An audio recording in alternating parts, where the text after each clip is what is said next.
Hola, ¿qué tal? Buenas tardes. Soy la maestra Cristina Camacho y nos encontramos en una transmisión más desde el Instituto de Estudios y Capacitación Jurídica de INDECAC. Y hoy estamos conectados con todos ustedes para dar inicio a nuestro ciclo de conferencias en materia de psicología jurídica, el cual será impartido por una excelente maestra en teoría psicoanalítica del Centro de Investigaciones y Estudios Psicoanalíticos de la Fundación Mexicana de Psicoanálisis. Estará impartiendo este ciclo de conferencias la maestra Georgina Aguillón del Real.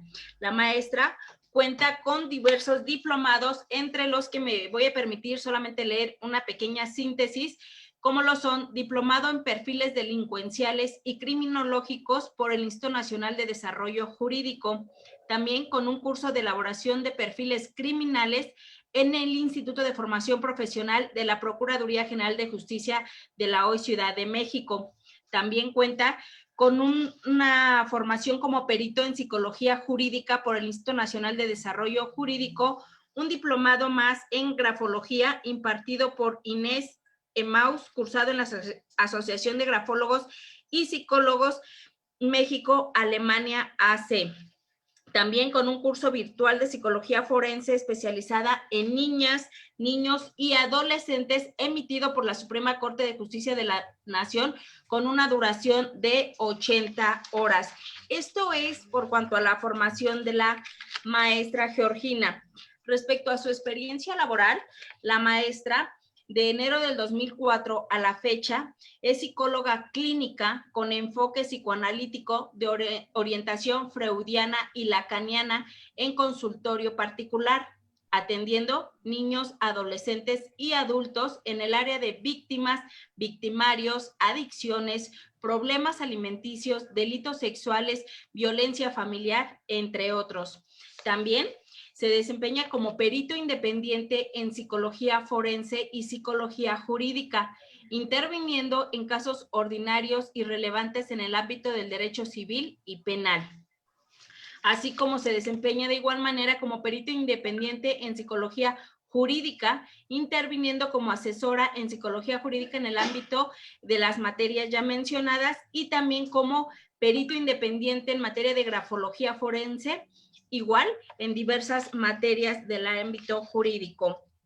Bueno, esta es una pequeña síntesis de la maestra Georgina, y la cual estará impartiendo 4 temáticas con nosotros en INDECAC.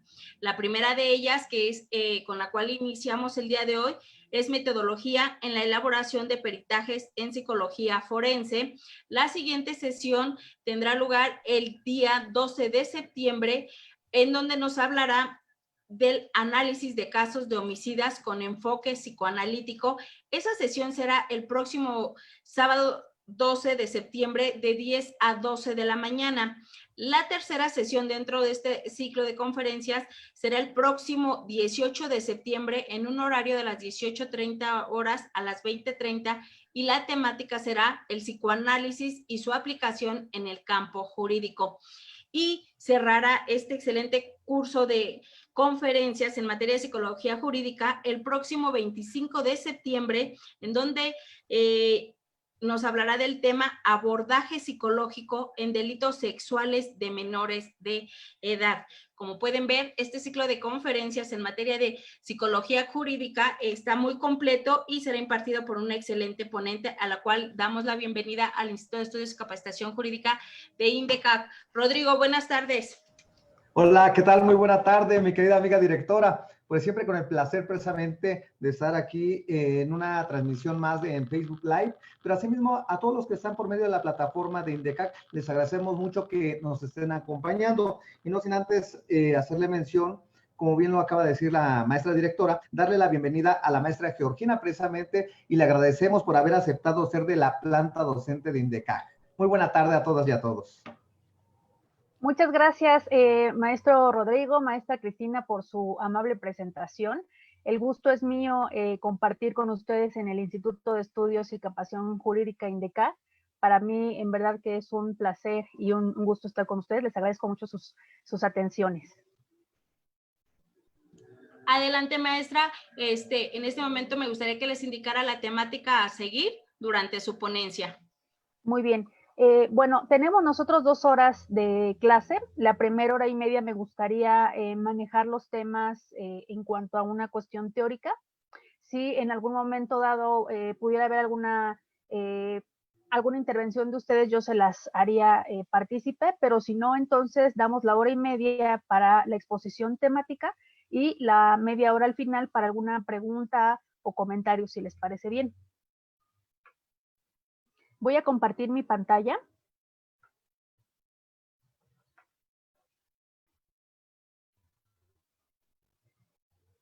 No sé si ahí se alcance a ver bien. Sí, maestra. Sí, ok. Este material, de todos modos, quizá en algunos minutitos se los hagan llegar a ustedes para que no estén haciendo anotaciones, sino nada más anoten lo que crean ustedes más conveniente, que sea más importante, y para que este material ustedes ahí lo tengan para consulta posteriormente. Bueno, entonces ya muy amablemente me presentó la maestra. Soy su servidora Georgina Aguillón del Real. Yo soy psicoanalista y el día de hoy vamos a abordar el tema de la metodología en la elaboración de peritajes en psicología forense, que a mí me parece un tema muy interesante y muy importante de abordar, porque sobre todo aquí en México, pues a veces yo he notado que existen varias deficiencias en la elaboración y en la metodología de llevar a cabo los peritajes en psicología. El día de hoy nosotros vamos a ver algunos elementos, porque el perito pues tiene esa capacidad de que no hay una línea o no hay machotes para llevar a cabo la elaboración de peritajes en psicología forense, pero sí hay una metodología que tiene que ver con la metodología de la investigación, que eso es lo que yo les voy a dar ahorita, que son estos elementos, y ya al final vamos a ver si ustedes concuerdan o no con estos elementos que yo les estoy compartiendo. Bueno, para comenzar yo les ponía esta primer diapositiva que tiene que ver con la metodología de la investigación. Estamos hablando que la metodología de la investigación es cuantitativa y cualitativa. Ambas metodologías son muy importantes en este campo de la psicología forense. ¿Por qué? Ambas metodologías siempre se van a complementar unas a otras. Es muy importante que si ustedes son psicólogos, son peritos en psicología, siempre tengan en consideración estas dos metodologías, porque una es la cuantitativa y la otra cualitativa. Va a haber una tendencia a que se puedan complementar. Por ejemplo, en muchos de los test y pruebas psicológicas que nosotros aplicamos comúnmente en las periciales, ya sean niños, adolescentes o adultos, si ustedes son psicólogos, bueno, saben cómo se lleva a cabo la interpretación y la calificación de dichas pruebas. Entonces, estas pruebas siempre van a tener una tendencia en los resultados a la calificación cuantitativa, pero también cuantitativa. Es decir, si a lo mejor yo estoy aplicando un test de inteligencia, que a mí me va a dar un CI o un número, que es el coeficiente intelectual de la persona, yo también puedo sacar datos de manera cualitativa en relación a esa prueba en específico. O por ejemplo, si a lo mejor voy a aplicar un test o una prueba proyectiva, que su fundamento epistémico quizás sea cualitativo, sí, pero también yo voy a poder llevar a cabo una interpretación cuantitativa de esas características que yo detecté en esos test proyectivos. Y además, la metodología cuantitativa y cualitativa se puede desarrollar y llevar a cabo en toda la elaboración del dictamen. Por eso es muy importante que ustedes retomen, si ustedes en algún momento estudiaron en la preparatoria, en la licenciatura, maestría, doctorado, ustedes saben que la metodología de la investigación es súper importante, sobre todo en este caso, para llevar a cabo la elaboración de los dictámenes en psicología forense. Y ahorita, un poquito más adelante, vamos a ir viendo a qué me refiero. Bueno, también yo les ponía estos conceptos en relación al método para la obtención del conocimiento denominado científico, que tiene que ver con un procedimiento riguroso, lógico, y uno de los propósitos fundamentales es demostrar el valor de la verdad de ciertos enunciados. ¿Qué quiere decir esto? Bueno, que el método que yo estoy utilizando para empezar tiene que ver con un rigor científico. Yo voy a utilizar el método científico para llevar a cabo mi peritaje psicológico, mi dictamen.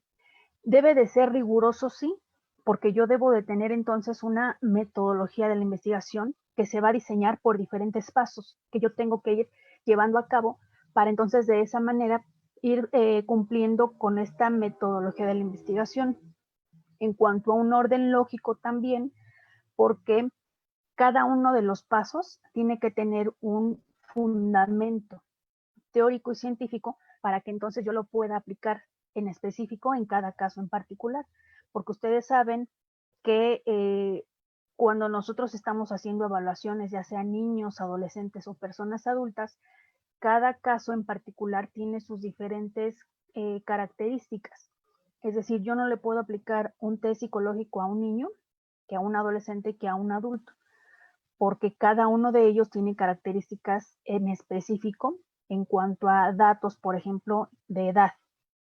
Entonces yo tengo que tener esta metodología rigurosa y lógica para ir poder entonces determinando cuáles van siendo mis pasos a seguir en mi metodología de la investigación.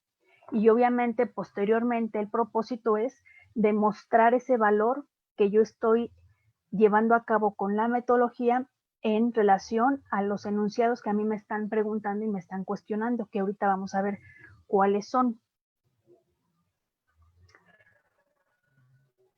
Pero antes de llegar a eso, yo les ponía que el vocablo método proviene de la significa vía. Es decir, fíjense cómo el método tiene que ver con la vía que yo tengo que seguir para llevar a cabo la metodología de la investigación. Eso es a mí lo que me va a llevar esa vía para entonces poder llegar a las conclusiones a las que voy a arribar en mi dictamen y en mi documento. Desde entonces, por tanto, el método es la vía, efectivamente, para llegar a la meta. ¿Cuál es la meta? Pues llegar a las conclusiones que se desprenden de mi planteamiento del problema. Es decir, a mí me están haciendo una pregunta o varias preguntas, yo tengo que entonces tener estos pasos de manera rigurosa, lógica y científica, los voy a ir desarrollando y entonces voy a llegar a las conclusiones, que esa es la meta, ¿no? Es decir, darle respuesta al planteamiento del problema que a mí me han solicitado. Entonces, el método y la metodología son dos componentes diferentes. El método, vamos a ver qué es el procedimiento para lograr esos objetivos, las herramientas que yo voy a utilizar. Un ejemplo, la metodología tiene que ver con todo lo que yo voy a llevar a cabo de manera rigurosa y científica para llegar a mis conclusiones. Y entonces el método, decíamos que ese es el procedimiento que yo voy a seguir. Pero dentro de la metodología están los métodos, que puede ser el método deductivo, inductivo, las técnicas, es decir, yo que como apegada a la psicología forense, ¿qué técnicas voy a utilizar? Bueno, lo que tiene que ver con el marco teórico de la psicología forense, por ejemplo. ¿Y qué herramientas voy a ocupar? Bueno, pues entonces yo voy a ocupar, en el caso de la grafología, yo voy a ocupar microscopio, voy a ocupar lupas, voy a ocupar escalímetros, ¿sí me explico? Entonces, no sé si hasta aquí voy siendo clara y alguien quiera dar su opinión. Si le queda claro, ¿cuál es la diferencia entre la metodología que yo voy a seguir y el método? Si alguien quiere participar en esto, ¿quién quisiera dar un comentario de esto?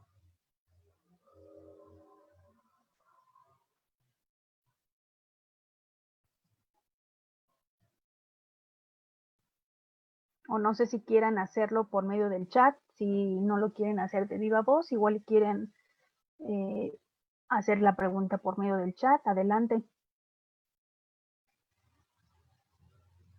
Porque estos conceptos me parecen, son muy importantes y son fundamentales, que es lo que va a dar paso para que mi dictamen tenga los elementos suficientes y pueda ser considerado válido por el juez. Porque acuérdense que, bueno, nosotros estamos dando un documento que a fin de cuentas ya sea el Ministerio Público o el juez o los abogados son los encargados que van a llevar y van a emitir este documento que yo le estoy dando, ya sea con un ministerio público o con un juez, dependiendo de la etapa en la que se encuentre la investigación del delito en el que nosotros estemos interviniendo en el aspecto penal. Pero sí estas características metodológicas del método, de la metodología, qué técnicas, qué herramientas voy a ocupar, eso va a dar el soporte y el sustento claro, objetivo, para que mi dictamen llegue a las conclusiones de esa manera, claras y objetivas, y no sea algo en mi opinión, ¿no? Mucha gente dice, yo he escuchado peritos que en su dictamen o ellos cuando van en el anterior sistema íbamos a las juntas de peritos, los peritos era muy frecuente que tú escucharas que dijeran en mi leal saber y entender. Eso pienso que ha cambiado en la actualidad porque ya no debería de ser utilizado esta frase y estas palabras. No es mi leal saber y entender porque yo estoy utilizando un método científico. Entonces, si somos dos peritos que estamos ocupando la misma metodología de manera rigurosa y clara, pues entonces ambos peritos deberíamos de llegar o arribar a las mismas conclusiones. Entonces ya no es lo que yo opino, no es mi opinión, sino que yo estoy dando esta opinión experta, pero desde otro enfoque y desde otro punto de vista que tiene que ver con algo objetivo, claro y científico. Bueno, si les parece, vamos a continuar. Otra cuestión que me parece también de suma importancia es la aplicación de la ética y la bioética en la psicología, tanto clínica y forense. Obviamente nosotros estamos interviniendo, pero siempre es muy factible o es muy importante saber y conocer que la psicología forense también tiene su fundamento en la psicología clínica, sobre todo en el aspecto de las pruebas psicológicas, porque la epistemología y el fundamento teórico que tienen algunas de las pruebas psicológicas es clínico. De ahí parte su intervención. Sin embargo, yo como psicólogo forense también voy a dar uso y voy a aplicar ese tipo de pruebas psicológicas. Entonces, yo aunque sea psicólogo forense, también dentro de mi metodología debería yo de considerar ciertos aspectos de la psicología clínica. Por ejemplo, lo que tiene que ver con los diagnósticos. En algunos momentos pudiera ser que a mí me estén preguntando en el planteamiento del problema si esta persona que yo estoy valorando tiene tal o cual trastorno psicoemocional. Y ahí por supuesto que interviene la psicología clínica. Obviamente yo le voy a dar un enfoque forense porque yo no le estoy dando terapia a esa persona. No es mi paciente, no llegó conmigo de manera voluntaria, no llegó conmigo a lo mejor referida por los padres, por la escuela, sino que aquí la aplicación forense es diferente. Por supuesto que las personas deben de dar su total consentimiento de manera libre y espontánea para que yo los pueda evaluar. Si yo no tengo ese consentimiento libre y espontáneo, aunque sea un juez, aunque sea un ministerio público el que a mí me lo solicite, yo tengo siempre que respetar la dignidad humana de las personas, el interés superior de la niñez y la presunción de inocencia del probable responsable o del imputado. Estos tres elementos son muy importantes de tomar en consideración. Les puse esto, se los quise comentar porque a mí me ha pasado que muchas veces, algunas ocasiones los abogados, los ministerios públicos, de alguna manera, pues, ¿cómo decirlo? Para que no se escuche tan mal, mañosa o engañosa, a lo mejor a ti como perito te dan una perspectiva del caso y te dicen, bueno, es que mi cliente es inocente, no hizo nada, hay que hacerle la valoración psicológica, ¿no? Pero también es de suma importancia que ustedes también como peritos forenses se alleguen de las documentales para entonces tener todo el bagaje objetivo del caso, porque a lo mejor a mí viene el abogado, viene el Ministerio Público y me dice una cosa, y yo cuando ya leo las documentales, veo las entrevistas ministeriales, veo los dictámenes en otros que hubiera en psicología, en medicina, en criminalística, te das cuenta que el caso no es como te lo había planteado de un inicio el abogado. Entonces, esto es muy importante de considerar porque yo no puedo, les decía entonces, forzar a la persona a que a fuerza se someta a la valoración psicológica, porque el abogado le dice, hazte la valoración y vas a ver que vas a obtener un beneficio de eso.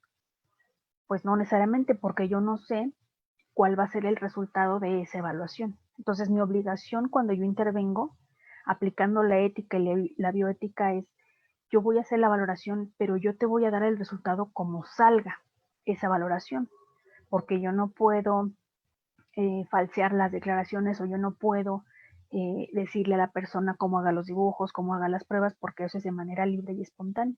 Entonces yo en todo momento tengo que apegarme a la dignidad humana, al interés superior de la niñez y la presunción de inocencia. Y aquí les puse yo el interés superior de la niñez porque en muchas ocasiones cuando los niños son sometidos a valoraciones psicológicas, obviamente pues se piensa que ellos no tienen la voluntad o no tienen la palabra para que ellos te den la autorización. Y no, en la actualidad existen muchos protocolos nacionales, inclusive internacionales, que a nosotros nos dicen que el menor también debe de dar su consentimiento y que lo exprese de esa manera. O sea, que yo le pueda hacer la intervención y si el niño no quiere, yo no lo puedo obligar. Les pongo un ejemplo. En alguna ocasión viene a mí una señora que quería que se le hiciera una valoración psicológica a uno de sus hijos porque el niño estaba muy mal y ella estaba separada de su esposo y ella quería comprobar con este peritaje que el ex esposo le había hecho mucho daño a su hijo, ¿no? Desde un aspecto psicoemocional. Sin embargo, bueno, cuando nos reunimos para llevar a cabo la evaluación, al explicarle qué es lo que íbamos a hacer y cómo íbamos a trabajar el pequeño, el niño y yo, pues me di cuenta que el menor no estaba de acuerdo en llevar a cabo la evaluación.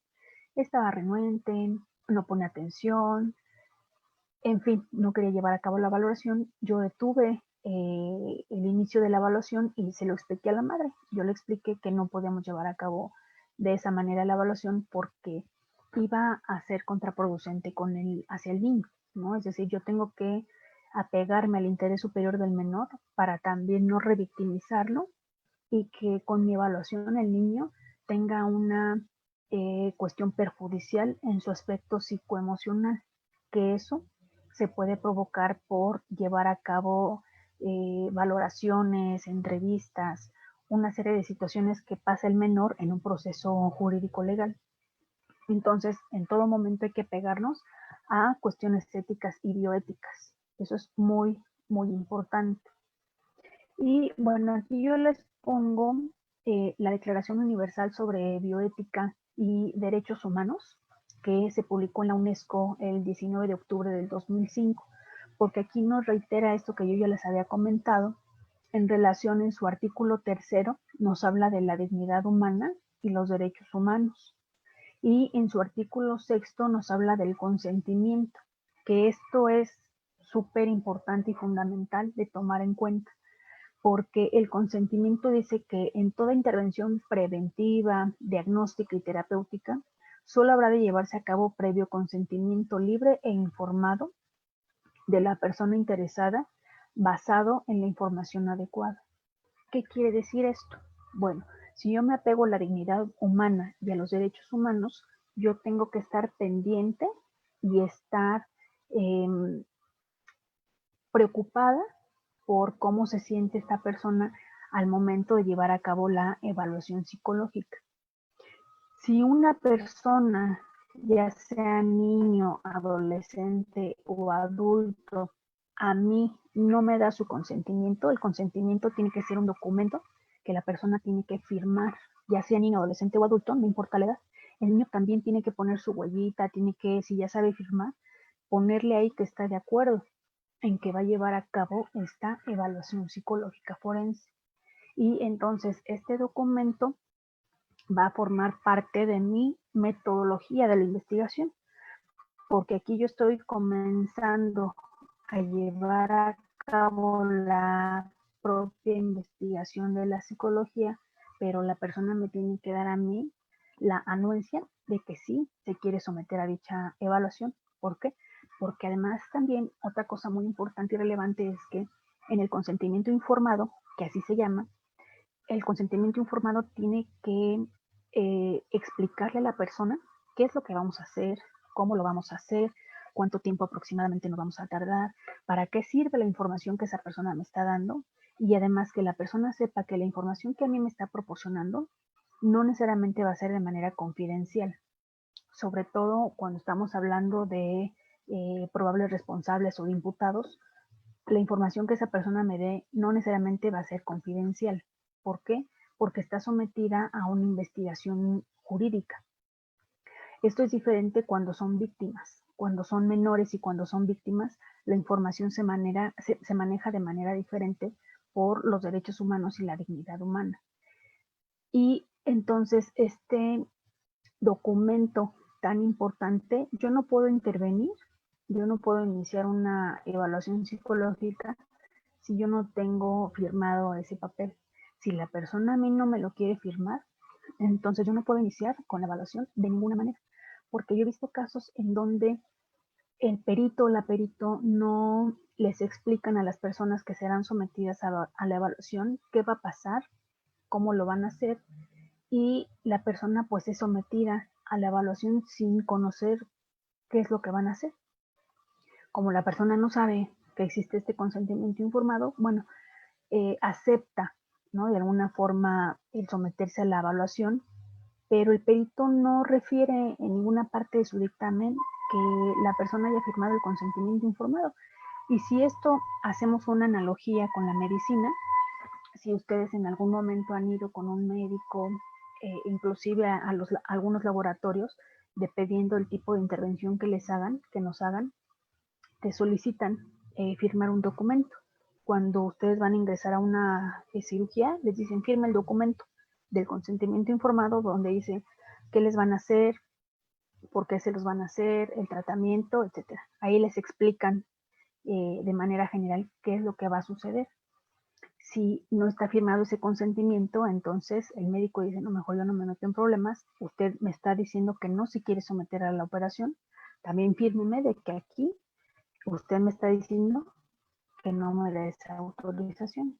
Entonces, si hacemos esta analogía y lo cambiamos a la cuestión de la psicología forense, pues es algo que yo no debo de pasar por alto porque esto es un elemento sumamente importante que a mí me da la autorización, inclusive hasta legal, pudiéramos decir, para que yo pueda acceder a la valoración de esta persona. Y siguiendo también entonces con la Declaración Universal de Bioética y Derechos Humanos, nos habla también en este artículo 6º que dice que este documento debe ser expreso y la persona interesada podrá revocarlo en cualquier momento, aun y cuando ya haya comenzado el procedimiento y por cualquier motivo, sin que esto entrañe para la persona desventaja o perjuicio alguno, y evitar en todo momento su revictimización, que es lo que yo les estaba comentando ahorita un poquito en relación a la revictimización. Entonces, cuando nos dice que el documento debe de ser expreso, nos está diciendo que tiene que estar plasmado, forzosamente debe de estar plasmado qué es lo que vamos a hacer, cómo lo vamos a hacer. Y fíjense, algo muy importante que nos refiere es que la persona que está siendo sometido o va a ser sometida a la valoración podrá revocarlo en cualquier momento. Es decir, como el ejemplo que yo les daba hace un momento. Bueno, la madre quiere que el niño se someta a la evaluación. El menor de inicio acepta la valoración, pero conforme van pasando los minutos de dicha evaluación, ya no quiere continuar. Dice que no quiere, que se aburre, que no le gusta estar ahí.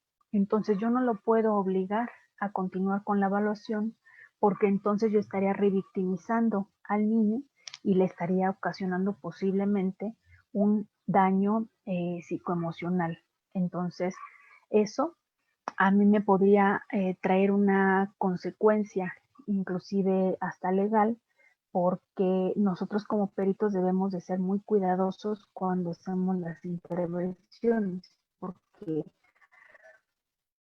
es común, les decía de un inicio, que la gente nos quiere utilizar, los abogados, ministerios públicos, los papás de los niños, porque piensan, sobre todo cuando son menores, que el niño es un objeto, que es un objeto que se puede manipular como sea, y si la madre le dice al niño, pues métete con la doctora y haz la evaluación y ya. No, porque cuando el padre se entere y si el padre no da la autorización de que se lleve a cabo la evaluación psicológica, pues también el perito en psicología se puede meter en un problema, porque ambos padres debieran de dar el consentimiento para que se pueda llevar a cabo la evaluación psicológica. Aunque los padres estén divorciados o separados, es muy importante que ustedes eviten meterse en problemas, porque siempre es como de esta manera ventajosa que a ustedes los van a querer utilizar para llevar a cabo la pericial, ¿no? O sea, ahí deben de ser ustedes muy cuidadosos para que nadie les pueda reprochar, ¿no? Su metodología y su método que ustedes utilizaron. Y bueno, otro código también que ustedes pueden considerar aplicando el código mexicano, que tiene que ver con la Sociedad Mexicana de Psicología. Este código ético nos va a hablar de varias cuestiones a nivel clínico, pero también nos habla en alguno de sus apartados del aspecto jurídico forense. Fíjense que aquí en este libro, que usted inclusive me parece que está en internet, o si no lo pueden comprar, es un libro muy económico, nos dice que el psicólogo que actúa como perito, por la naturaleza de su rol como auxiliar de la justicia, no está obligado a mantener la confidencialidad de los resultados que nosotros obtenemos de la evaluación, documento y este dictamen, ya sea a un juez o a un ministerio público. Entonces, nosotros debemos de informar los resultados que nosotros obtuvimos a esta autoridad competente. Por eso es que les decía que cuando nosotros estamos haciendo el dictamen, no necesariamente, a diferencia de la psicología clínica, deberíamos de mantener la confidencialidad de los resultados. ¿Por qué? Porque los resultados es el fundamento de las conclusiones a las que yo arribo como perito en psicología. Entonces, yo no puedo como tal guardarme los resultados, sino que yo los tengo que exponer en dicho documento para que la autoridad competente sepa de dónde yo saqué las conclusiones a las que yo arribo en mi dictamen, que eso es muy importante también de tomar en consideración. Entonces, estos resultados son parte muy importante y fundamental de nuestra metodología y darle un sustento muy claro y objetivo a las conclusiones a las que yo estoy arribando. Entonces, por eso es que no estoy obligado a mantener la confidencialidad de los resultados. Y por supuesto que eso yo se lo tengo que decir a la persona cuando yo le estoy explicando qué es lo que vamos a hacer, cómo lo vamos a hacer, y referirle que los resultados pues yo no los tengo que mantener de manera confidencial, a menos algunas excepciones, como ya les decía hace un momento, cuando son el caso de víctimas o cuando son menores de edad, porque inclusive a ellos se les va a resguardar la identidad. Cuando yo voy a hacer un peritaje o estoy haciendo un documento que tiene que ver con víctimas de algún tipo de agresión, por ejemplo, sexual, es mi deber de resguardarle la identidad. Yo no debo de poner su nombre completo. Yo a lo mejor me puedo referir a esa persona con sus iniciales. Le puedo poner ENM, se me ocurre. Y también yo voy a guardar o a reservarme los datos que puedan localizar a esa persona. A lo mejor si esa persona en algún momento me dice su dirección, me dice su número telefónico, me dice dónde trabaja, son datos que yo debería de manejar de manera confidencial y resguardada. Sin embargo, yo obviamente voy a tomar en consideración esos datos, pero yo ahí le voy a poner una nota que se toman en consideración los datos, pero se resguardan, precisamente apegándonos a la dignidad humana y al interés superior de la niñez en el caso de los menores de edad. Entonces eso es muy importante que ustedes consideren, e inclusive también se pudiera resguardar la identidad del imputado o del probable responsable, que esto es como por ejemplo cuando, si ustedes han visto ahora las noticias, aquí en México, cuando una persona se le acusa de un posible delito, lo que aparece en la televisión, en los medios, es una franja negra que le cubre parte de la cara para que no sea identificado esa persona por el rostro, y además no se refiere a esa persona por su nombre completo, se refiere con su primer nombre, por ejemplo, María N, porque no me está dando a mí los datos de los apellidos, respetando también esta situación de los derechos humanos y de la presunción de inocencia, porque supuestamente se dice que la persona es inocente hasta no demostrar lo contrario. Entonces, cuando estas personas son presentadas a los medios, por eso es que se le pone esta franja y se pone Edgar N, Samantha N, porque no está todavía pues investigado, no se sabe jurídicamente si esa persona es o no culpable del delito que se le está imputando. Por eso es que nosotros también deberíamos de apegarnos a esta cuestión pues legal, a pesar de que nosotros obviamente no somos abogados, somos peritos en psicología, pero sí deberíamos de conocer un poco el marco jurídico, leer lo que tiene que ver con los códigos nacionales, con los códigos en donde ustedes intervengan, ya sea civil, penal, porque eso no nos va a hacer abogados, claro que no, pero sí nos da una perspectiva de lo que yo estoy haciendo, porque al ser psicólogos forenses, pues mi tarea está inmersa y está inmiscuida con la cuestión legal. Entonces, nosotros no nos podemos separar de esa situación legal. Aunque yo lo lea, pues obviamente no voy a ser abogada, pero sí debo de tener un panorama general para yo tener una idea de lo que yo estoy haciendo en un trabajo de la psicología jurídica y la psicología forense. Y que además, por ejemplo, si ustedes les piden llevar a cabo un peritaje para determinar si un menor fue o no agredido sexualmente, yo tengo que tener conocimiento de cuál es el tipo de delito que se está investigando. Yo no voy a hacer la clasificación del delito porque ese no es mi trabajo. Yo no voy a decir si es violación, si es abuso sexual, si es estupro, porque no es mi trabajo, pero sí debo de tener conocimiento y saber y leer a qué se refiere cada uno de estos delitos, por ejemplo, en los que yo estoy interviniendo y lo que se está investigando, que esa es parte de mi quehacer. Entonces, bueno, continuando con este libro de la Sociedad Mexicana de Psicología, nos dice que en testimonios e informes forenses, el psicólogo va a testificar de manera veraz, honesta y sobre todo, fíjense algo aquí muy importante que yo les señalizo, es que lo van a hacer de manera imparcial.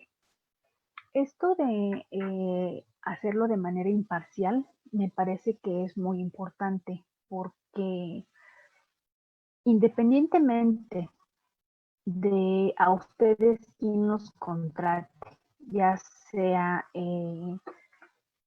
el abogado de la defensa, ¿no? Cuando nosotros, en mi caso, yo soy perito particular, yo trabajo con el abogado de la defensa, es decir, que va a defender al probable responsable, o si ustedes trabajan en alguna fiscalía, es muy importante hacerlo de manera imparcial.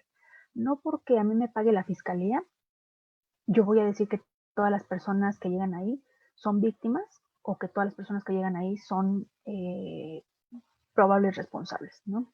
Que son culpables de lo que se les está imputando, porque volvemos a lo mismo, no es mi trabajo el llegar a esa conclusión. Mi trabajo nada más es el planteamiento que a mí se me esté realizando y yo voy a llegar a las conclusiones que me están pidiendo, utilizando el método científico. Pero mi trabajo no es decir si esa persona tiene cara de maldito, si esa persona tiene cara de víctima, sí, pobre niño, ay, seguramente sí fue agredido, porque eso entonces interviene en una cuestión subjetiva. Y si interviene lo subjetivo en mi trabajo, pues entonces ahí ya hay una complicación, porque yo voy a llevar a cabo mi metodología de tal forma que me lleve al resultado que yo quiero, no el resultado objetivo. Si ustedes en algún momento han llevado a cabo alguna investigación, alguna tesis en sus escuelas, esto pasa comúnmente, no nada más pasa con los peritos, porque el sujeto que está investigando a veces tiene tal cantidad de cuestión narcisista que dice, pues yo voy a llevar a cabo mi metodología de tal forma que voy a comprobar mi hipótesis. Pero a lo mejor no se lleva de manera adecuada y objetiva la investigación, pero el sujeto hace todo y va a utilizar las variables de tal manera que entonces va a arribar a la conclusión que había pensado desde un principio de manera subjetiva. Y por supuesto que esto lo deberíamos evitar en la psicología forense, porque nosotros debemos de ser honestos e imparciales si volvemos a esta parte de una cuestión ética, de una cuestión que tiene que ver con la bioética de la investigación de la psicología forense y también con nuestro propio trabajo, volvemos a lo mismo.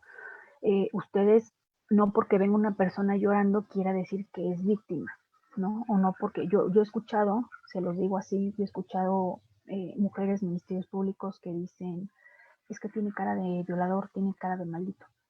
Y ni siquiera ha comenzado la investigación. Y fíjense cómo ya en esta perspectiva que tiene esta persona, ya tiene esta cuestión subjetiva que en todo momento se debería de evitar. Yo las invito